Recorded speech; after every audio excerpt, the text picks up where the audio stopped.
ఆంధ్రప్రదేశ్లో హీటు పుట్టిస్తున్న నియోజకవర్గాల్లో కుప్పం ముఖ్యమైంది. టీడీపీ చీఫ్ నారా చంద్రబాబు నాయుడు సొంత నియోజకవర్గం ఇప్పుడు హాట్ టాపిక్ గా మారింది. 1983 నుంచి టీడీపీకి కంచుకోటగా ఉన్న ఈ నియోజకవర్గంలో చంద్రబాబుని ఓడించాలనే వైసీపీ పథక రచన చేస్తుంది. గత 5 ఏళ్లుగా ఈ నియోజకవర్గంపై ఫోకస్ పెంచింది. దీంతో ఈ నియోజకవర్గంలో అభివృద్ధి కార్యక్రమాలను పెంచి పట్టు పెంచుకుంది. ఈ నియోజకవర్గంలో వైసీపీ నుంచి రాజకీయ వారసుడు ఎమ్మెల్సీ భరత్ కు టికెట్ కేటాయించింది. 2 సార్లు వైసీపీ తరపున పోటీ చేసి ఓడిపోయిన చంద్రమౌళి కుమారుడికి టికెట్ కేటాయించింది వైసీపీ. మరోవైపు కుప్పంలో గెలిచి తీరుతామని వైసీపీ సవాల్ చేస్తుంది. చిత్తూరు జిల్లాకు చెందిన మరో ప్రముఖ నేత పెద్దిరెడ్డి ఈ నియోజకవర్గంపై ఎలాగైనా గెలవాలని పట్టుదలతో ఉన్నారు.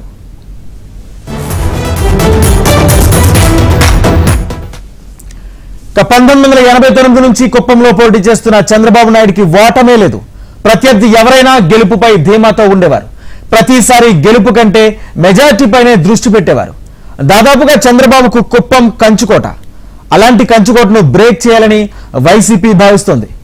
2004లో 59,588 ఓట్ల మెజార్టీ సాధించిన చంద్రబాబు 2009లో 46,066కు తగ్గింది. ఇలా తగ్గుతూ వస్తున్న మెజార్టీ తాజాగా జరిగిన 2019 ఎన్నికల్లో 30,722కు చేరుకుంది.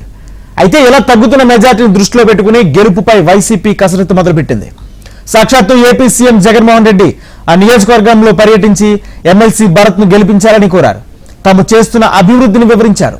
ఇలా వైసీపీ అన్ని వైపుల నుంచి కుప్పంపై దృష్టి పెట్టింది. ఇక మరోవైపు టీడీపీ అధినేత చంద్రబాబు కుప్పం నియోజకవర్గాన్ని తాజాగా పర్యటించారు. ఆ నియోజకవర్గం తన హయాంలో ఎలాంటి అభివృద్ధి చెందిందో ఏకరువు పెట్టారు. అంతేకాదు పాల విప్లవంతో ఇక్కడ ప్రజలు ఆర్థికంగా ఎలాంటి అభివృద్ధి చెందారో లెక్కలతో వివరించారు.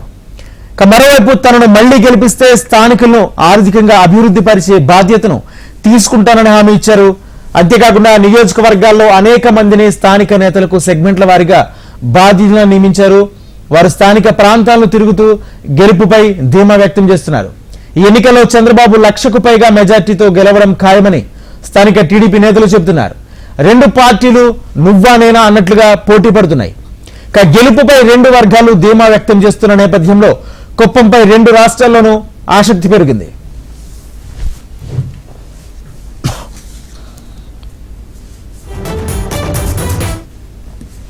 ఆంధ్రప్రదేశ్ రాజకీయాల్లో హీటు పుట్టిస్తున్న నియోజకవర్గం కుప్పం. అయితే ఈ నియోజకవర్గం కోసం ఇటు టీడీపీ అటు వైసీపీ చాలా గట్టిగానే ప్లాన్ చేస్తున్నాయి. ఇదే అంశానికి సంబంధించి పూర్తి సమాచారం మా ప్రతినిధి సురేష్ అందిస్తారు. సురేష్, చెప్పండి, అంటే కుప్పం నియోజకవర్గం చంద్రబాబుకి కంచుకోట. ఇటువంటి నియోజకవర్గంలో ఇప్పుడు వైసీపీ జెండా ఎగరవేయాలని చాలా కసరత్తు చేస్తున్నట్టు కూడా తెలుస్తుంది. దీనికి సంబంధించి ఎటువంటి కార్యాచరణ రూపొందించింది? పూర్తి అప్డేట్స్ ఏంటి?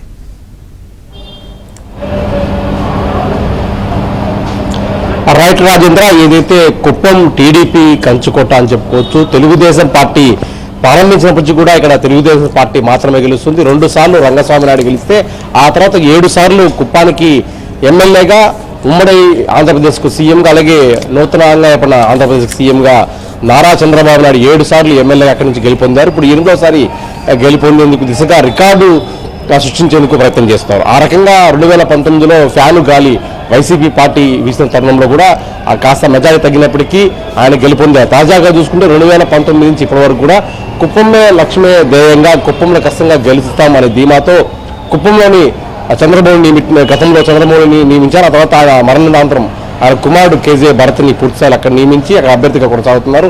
ఆయన ఎమ్మెల్సీ కూడా ఇచ్చారన్నమాట.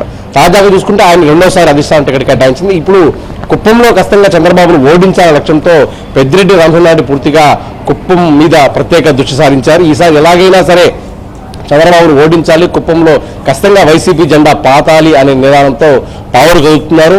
ఇప్పటికే చూసుకుంటే స్థానిక ఎన్నికల్లో కూడా టీడీపీకి కోలుకొని దెబ్బ కొట్టింది వైసీపీ. మరోపక్క పూర్తిస్థాయిలో చూసుకుంటే గత 2 నెలల ముందు కూడా అటు ఆంధ్రప్రదేశ్ సీఎం వైఎస్ జగన్మోహన్ రెడ్డి, మళ్ళీ గతంలో కూడా అక్కడి నుంచి కూడా చంద్రబాబు నాయుడు ఈ మధ్య పర్యటించి రాష్ట్రంలో ఎన్నికలకు శంఖారావం పూరించారు. కష్టంగా 1,00,000 మెజార్టీ కష్టంగా తనకు వస్తుంది. ఆ రకంగా టీడీపీ శ్రేణులు కావచ్చు, ఏదైతే టీడీపీ ఎమ్మెల్సీ శ్రీకాంత్ ఆయన పనిచేస్తున్నారు. పూర్తిగా 1,00,000 మెజార్టీ ధ్యేయంగా మేము అక్కడ కష్టంగా పనిచేస్తాం, చంద్రబాబుకి ఈసారి 1,00,000 మెజార్టీ తీసుకొస్తామనే ధీమాతో టీడీపీ శ్రేణులు ఉన్నారు. అయితే అదే ప్రకారంగా వైసీపీ కూడా ఈసారి కుప్పంలో కష్టంగా చంద్రబాబును ఓడించాలి, గతంలో వచ్చిన మెజార్టీ కంటే తగ్గించి పూర్తిగా ఓడించే ప్రయత్నం చేస్తారు. దాదాపు 2,23,000 ఓట్ల పైగా ఉమ్మడిగా ఉన్న కుప్పంలో అతిథులు వన్యచిత్రీకులు ఆ రకంగా పూర్తిసారి చూసుకుంటే అటు ఎమ్మెల్సీ కూడా వాళ్ళకి ఇచ్చిన పరిస్థితి కనబడుతుంది. ఆ రకంగా భరత్ కూడా మరోసారి నిలబెట్టి రాజకీయాలు చేస్తున్నారు. పూర్తిగా అర్బన్ నుంచి రూరల్ ప్రాంతం వరకు ఆయన పర్యటించి క్షేత్రస్థాయిలో ప్రతి ఓటర్తో ఎమ్మెల్సీ భరత్ మాట్లాడుతున్నారు. గతంలో 3 రోజులు పర్యటన చంద్రబాబు కూడా కుప్పం కేంద్రంగా శంకారావం పూరించే పరిస్థితి. మరోపక్క ఈ కేంద్రానికి కూడా మంత్రి పెద్దిరెడ్డి రామచంద్రారెడ్డి పదే పర్యటిస్తూ కుప్పంలోని వైసీపీ శ్రేణులు ఉత్సాహపరుస్తున్నారు. ఖచ్చితంగా ఈసారి కుప్పంలో వైసీపీ జెండా నాటాలి, ఖచ్చితంగా చంద్రబాబు ఓడించే లక్ష్యమే ధ్యేయంగా వైసీపీ పెట్టుకుంది. పూర్తిగా ఎప్పుడు లక్ష్యం జరిగినా కుప్పం మీద ప్రత్యేక దృష్టి సారిస్తున్నారు ఓటర్లు కూడా. కుప్పంలో అభివృద్ధి చేసి చూపించారు. ఖచ్చితంగా ఈసారి తాను గెలిపిస్తే చంద్రబాబు ఆర్థికంగా మరింత బలపరుస్తారని చంద్రబాబు పదే చెప్తూ వస్తున్నారు. గతంలో కూడా నన్ను ఆదుకున్నారు, కుప్పం నాకు గుండెకాయ లాంటిది, ప్రతి నియోజకవర్గం కూడా నాకు గుండెకాయ లాంటిది, ఇక్కడున్న ప్రజలు నాకు అన్నదమ్ములతో సమాధానం, ఇక్కడ ఇల్లు లేకపోయినప్పటికీ కూడా మీ అందరి ఇల్లు నావని చెప్పి ఆయన ప్రస్తావిస్తూ అక్కడ ఇల్లు కట్టుకునే ప్రయత్నం చేస్తారు. ఆ రకంగా ఈసారి వైసీపీ మేము టీడీపీని ఓడించే దిశగా అక్కడ చర్యలు తీసుకున్నాం. మరోపక్క ఎమ్మెల్సీ శ్రీకాంత్ ప్రత్యేకంగా నియమించి పూర్తిగా టీడీపీ శ్రేణులు కావచ్చు అక్కడున్న కార్యకర్తల్ని ఉత్సాహపరుస్తూ చంద్రబాబుకు లక్ష మెజార్టీ తీసుకునే దిశగా కుప్పంలో ఫైట్ ముగిని చెప్పుకోవాలి. పూర్తి స్థాయిలో రాష్ట్ర మంత్రి పెద్దిరెడ్డి రామచంద్రారెడ్డి ఆధ్వర్యంలో కుప్పంలో ప్రత్యేక దృష్టి సారించారు. ఆ రకంగా చంద్రబాబు ఓడించేందుకు పక్కా ప్రణాళికతో ముందుకెళ్తున్నారు. వీళ్ళు కూడా టీడీపీ శ్రేణులు లక్ష మెజార్టీ రావాలని దృష్టితో కుప్పంలో ఫైట్ ముగిని చెప్పుకోవాలి. Rajendra. Right, thank you Suresh.